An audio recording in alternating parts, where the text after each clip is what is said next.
I created the Hope and Safe banners in 2013 and 2014 in the UK and also in Melbourne. I had just finished my PhD, which was a 3-year project investigating skin as a subjective texture in female narratives, and it involved a really deep period of research and solo practice. And so I was coming out of that having a really strong desire to engage the community in projects and also to address real-world social change issues. The work responded to stories of violence against women, which were prevalent in the media at the time, and it felt like there were an incessant barrage of stories about women who had been murdered or assaulted, both in public and in private spaces.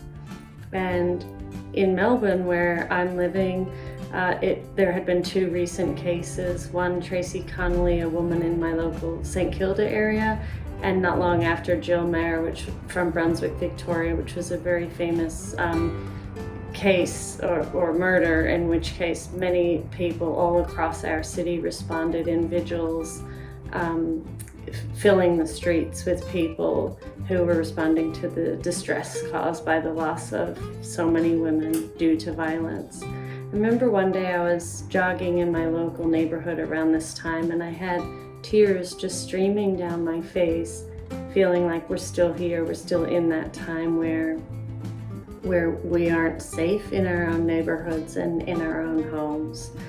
And so I decided to make a series of banner projects, which addressed that sense of wanting to have safety, hope, and agency in our own homes and in public space. And I wanted to make those works with communities of other women to reclaim our streets, reclaim our communities, reclaim our relationship to the world that we live in an empowered way.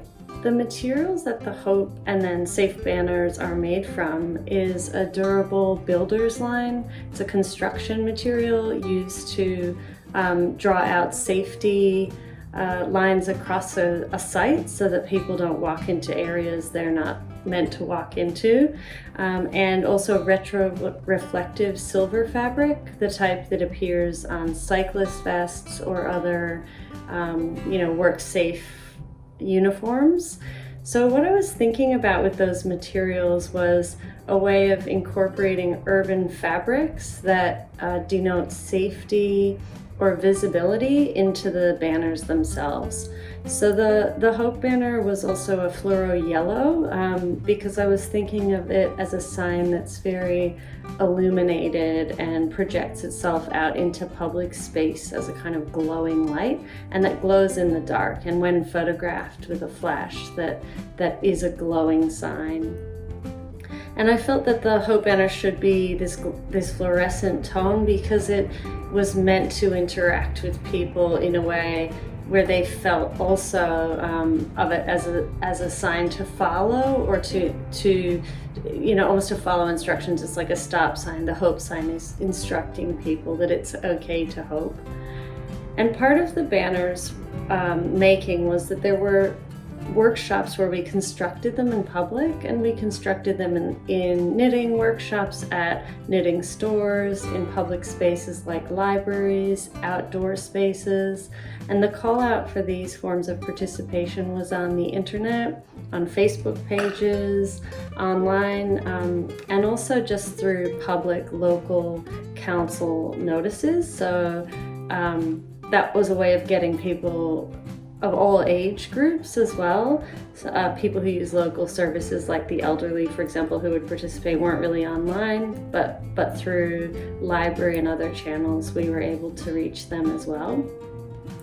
In both banner projects we had over 70 people participate in different workshop settings, and people were given the opportunity to knit a square, and they could knit it in any pattern they wanted. So it was a way of bearing the thoughts and skills and signatures of almost every one of the makers into the banner, even though it was knitted or crocheted in the same color overall. And then the letters were knitted in those retro-reflective silver strips. And it was actually tricky to get that yarn. I had to get a safety company to help me to cut it into yarn because it isn't usually used for knitting. So it was difficult to knit with. And after the knitting workshops that were held, I pieced the banners together myself, and then a series of different walks were held with the banners. And when we walked the Hope banner out in public in places such as Leeds, people really did interact with it. They would call out to a group of us holding the banner from across the street and say, "What are you hoping for?" And we would answer, "What are you hoping for?" And people would tell us. So it had that way of reaching beyond the initial idea to talk about women's safety in public space, and created a situation where groups of mainly women were seen as having this agency in public space through the work to interact with people in a way that was really positive and I guess powerful. When I returned from the UK, there was a little bit of time passed, and I felt like there needed to be a second banner, the Safe banner. And I chose the black tone of the Safe banner because I was thinking of that banner as a bit like a shield or a protective barrier. I wanted through the second work to really acknowledge the losses of so many women, particularly in my local area that I had myself and many in our community had been grieving.